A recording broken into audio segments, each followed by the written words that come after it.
Hello दोस्त, मैं आनंद। छात्र एकता जिंदाबाद। इस वीडियो को दोस्त पूरा देखना, क्योंकि यह वीडियो चापलूसबाज नेताओं के विषय में है। क्योंकि अभी के जो वर्तमान समय में अधिकांश नेता जो है उन्हें जनता से मतलब तो है ही नहीं। वो अपना उल्लू सीधा करने में लगा रहता है। वो अपने पार्टी की कमी को बचाने के लिए हर एक दोषारोपण वो दूसरे को लगा देता है। आजकल वर्तमान समय में बीपीएससी एग्ज़ाम को लेकर जिस तरह से शिक्षा सत्याग्रह का आयोजन विद्यार्थियों और शिक्षकों के द्वारा किया गया, वह विद्यार्थियों और शिक्षकों के आत्मसम्मान के लिए बहुत ज़्यादा संतोषजनक था भी और है भी। उसके बाद इसी बीच में प्रशांत किशोर जी का एंट्री होता है विद्यार्थियों के री एग्ज़ाम के पक्ष को लेकर, जिसको लेकर वर्तमान सरकार के कुछ नेतागणों को बहुत ज़्यादा मिर्ची लगी है। और वो प्रशांत किशोर जी पर इल्ज़ाम लगा रहे हैं कि उन्होंने सत्याग्रह को हाईजैक कर लिया। तो उन नेतागणों को पता नहीं कि अपनी रिस्पॉन्सिबिलिटी के बारे में पता है या नहीं है। वो अपनी पार्टी के कमी को छिपाने के लिए किसी के ऊपर दोषारोपण कर सकते हैं। यदि उनको अपनी रिस्पॉन्सिबिलिटी के विषय में पता होता तो वो इस तरह का चर्चा ही नहीं करते। हमको तो यह भी नहीं लगता है कि उन नेतागणों को रिस्पॉन्सिबिलिटी और रेपुटेशन के विषय में जानकारी है या नहीं है, वो भी पता नहीं।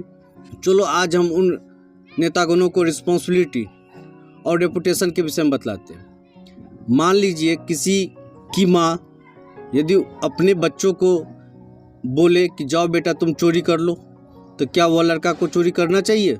नहीं करना चाहिए, क्योंकि एक सब समाज के लिए रेपुटेशन बहुत ज़रूरी होता है। क्योंकि आपका रेपुटेशन, आपकी इज्जत यह आपको इजाज़त नहीं देगी कि आप इस काम को करो, क्योंकि यह संविधान के तहत और कानून के तहत यह गुनाह है और नैतिकता के तहत भी यह गुनाह है। हाँ, लेकिन उस लड़का का फर्ज बनता है कि अपनी माँ का सम्मान करे, उनकी हर ज़रूरतों को सही तरीके से पूरा करे। यह उनकी रिस्पॉन्सिबिलिटी है। उसी तरह उन नेताओं को अपने पार्टी के घमंड को सुनिश्चित बनाए रखने के लिए तथा अपने स्वार्थ को सिद्ध रखने के लिए बीपीएससी सत्याग्रह से दूर रहना न तो उनकी रिस्पॉन्सिबिलिटी है, और उन छात्रों और उन छात्रों के परिजनों के बीच में उनका रेपुटेशन भी धूमिल हो चुका है। क्योंकि यह सत्याग्रह व्यक्तिगत या कुछ व्यक्तियों के समूह के लिए नहीं था, क्योंकि यह सत्याग्रह राज्य स्तरीय था। अतः नेतागणों को इन विषय में संज्ञान लेना चाहिए था और एक सही समाधान करने का प्रयास करना चाहिए था। उसके बाद भी जो नेता इस पर सफाई दे रही है उसे शर्म होना चाहिए था और राजनीतिक से संन्यास ले लेना चाहिए था। इसी तरह कुछ नेता प्रशांत किशोर जी पर इल्ज़ाम लगा रहे हैं कि छात्रों के कंधे पर रखकर वो अपना हित सिद्ध करने में लगे हुए हैं। तो क्या उन नेताओं को पता नहीं था कि इलेक्शन आने वाली है? उनको भविष्य के हितों को ध्यान में रखकर कुछ सही डिसीजन लेना चाहिए था। जबकि विद्यार्थियों की मांग तो जायज़ थी, लेकिन उनके नेतागणों को यह टेक्निकल डिफॉल्ट दिखाई दे रहा है। अब पता नहीं किस तरीके से इन शब्दों को उन्होंने डिफरेंशिएशन दिया, हमको तो पता नहीं। आप लोगों को पता हो तो बतलाइए कि टेक्निकल डिफॉल्ट का डिफरेंशिएशन क्या पता उनको पता है या नहीं है। मैनेजमेंट डिफॉल्ट को वो टेक्निकल डिफॉल्ट बतला रहे, तो ये तो क्षुब्ध वाली बात है। उनकी ज्ञानों को हम प्रशंसा करने लायक है कि उनका ज्ञान परिपूर्ण है और वो भविष्य में मुख्यमंत्री बनने लायक है या नहीं है, वो आप लोगों के ऊपर डिपेंड है। इन शिक्षा सत्याग्रहों में प्रत्येक जिलाओं से विद्यार्थियों और शिक्षकों ने भाग लिए। वह प्रत्यक्ष या अप्रत्यक्ष दोनों रूप से भाग लिए थे।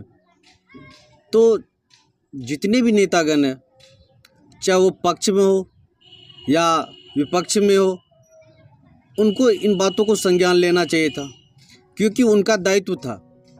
क्योंकि वो उनके क्षेत्र से बच्चा आ रहा है, तो उनको पता होना चाहिए था उनका मन नहीं था कि हम नेता के रूप में आए, तो कम से कम गार्जियन के रूप में आना चाहिए था।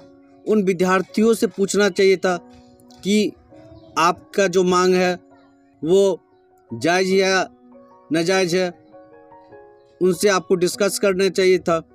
यदि उनकी बात गलत थी तो उनको समझाना चाहिए था, यदि उनकी बात सही है तो उनके सपोर्ट में खड़ा हो जाना चाहिए था।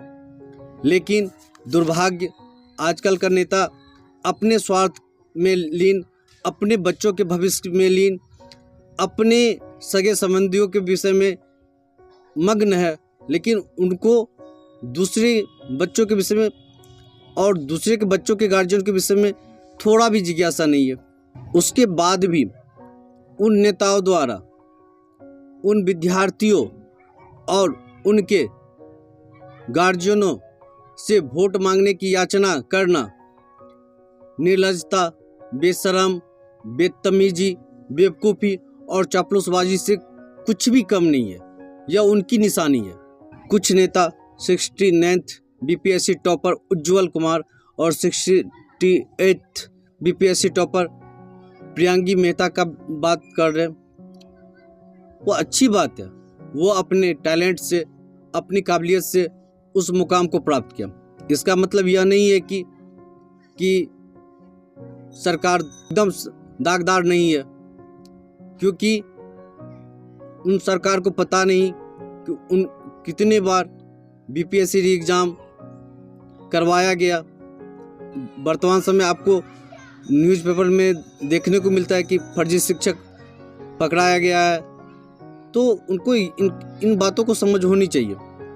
उसी तरीके से थाना हो, ब्लॉक हो, हॉस्पिटल हो, हर जगह धांधली और भ्रष्टाचार लिप्त में लोग आपको आसानी से मिल जाएंगे। और ऐसे नेता ईमानदारी की बड़ी बड़ी बातें डींग हाँकने में लगे हुए हैं कि वो कितना ईमानदार है, उनकी पार्टी कितना स्वच्छ। कुछ मुंह बोले नेता बोलते हैं कि नीतीश जी के रहते हुए किसी भी बीपीएससी विद्यार्थियों के साथ अन्याय नहीं होगा। तो उन नेताओं से पूछना चाहते हैं कि प्रथम बार लगभग 2 लाख टीचर्स बहाली मार्कशीट के आधार पर करवाया गया। क्या बिहार के भविष्य के साथ खिलवाड़ नहीं था? और आप अन्याय की बात करते हैं। अच्छे क्वालिटी का शिक्षक लाना यह आपका कर्तव्य था, न कि वोट बनाने का एक हथियार। धन्यवाद।